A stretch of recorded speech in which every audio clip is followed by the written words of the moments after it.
Hi, this is Mike Hollander from Israel. Welcome, Congregation Beth Israel. I want to take just a few minutes to talk to you about the upcoming Parshat HaShavua, Parshat HaShoftim, for August 30th, 2025. This is a parsha that talks about creating a justice system. And to me, one of my often quoted, my favorite lines from the entire Tanakh appears in the opening lines, Tzedek, Tzedek tirdof leman ve'yarashta et haaretz. That notion of the pursuit, mentioned twice, Tzedek, Tzedek, justice, justice shall you pursue, is connected to our receiving the land of Israel. Why is the term Tzedek repeated twice? Lots of commentary over time has suggested different reasons. Rashi, for example, suggests that, quote, the appointment of honest judges is sufficient merit to keep Israel in life and settle them in security in their land. Once again, a bond between our pursuit of justice and our being rewarded the land. Ibn Ezra adds, Moshe repeats it to suggest that we should pursue justice wherever, whether one gains or loses. And finally, there's an oft-repeated midrash that suggests that God prefers more what we do in terms of pursuing justice and doing the right thing rather than just seeking sacrifice. The idea of the whole parsha is to create a mechanism that allows us to create a fair and partial justice system. Many components of it.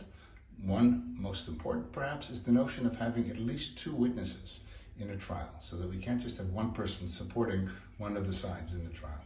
It reminds me, in fact, of the contemporary Israeli Supreme Court. The building opened about 30 years ago in Jerusalem, and one of the central motifs of the brother-sister team of the Adi Karmi Malamed and her brother Ram Karmi was this tension between law and justice. Justice is something we continue to pursue. We endeavor to reach justice, whereas law is something that is written. So here we have particular laws, commandments that are given to us toward the end of the Torah and the last verses of Deuteronomy, but those laws are defined in the Torah. The laws in contemporary Israel are defined by the people of Israel, and they are created in order to pursue justice. The Parsha focuses on this kind of interesting biblical period, triple paradigm of leadership, made up of kings. The children of Israel, God predicts, will eventually ask for a king, and God will give us a king. The priests, who are the Levites, and of course the prophets, whose responsibility is to speak truth to power. Centuries later, it is what Rambam refers to as the three crowns of Judaism. Priesthood, kingship, and Torah, and all of this mentioned centuries and centuries later. When one walks around Jerusalem, one, particularly in recent years, has to make an effort to get down to the city of David. The city that is the origins of the city 4,000 and 5,000 years ago, the site where King David captured the city 3 millennia ago and purchased a piece of land for his son Solomon to build the first temple. Why am I telling you archaeology when I'm talking about this week's Torah portion of Shoftim?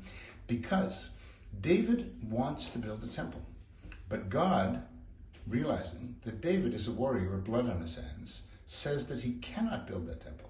And so Solomon, his son, has to build that first temple. David, we know, is a great king, a great warrior who unifies the 12 tribes, who writes the Psalms, but David is also someone who sleeps with someone else's wife, has him killed, and then marries him. And that notion of even the greatest, perhaps, of all Jews in the land of Israel, David, or one of the greatest Jews, also has lots and lots of character flaws. And that tension between the laws that David is warned by the prophet Nathan at the time, that he has to, even if he is king, follow the exact same laws that everybody else has to. And that notion of tension between the laws defined in the Bible, the laws created by contemporary societies, all in pursuit of justice. So, as I said at the beginning, the one line I want you to remember is Tzedek, Tzedek, tirdof. Shabbat Shalom.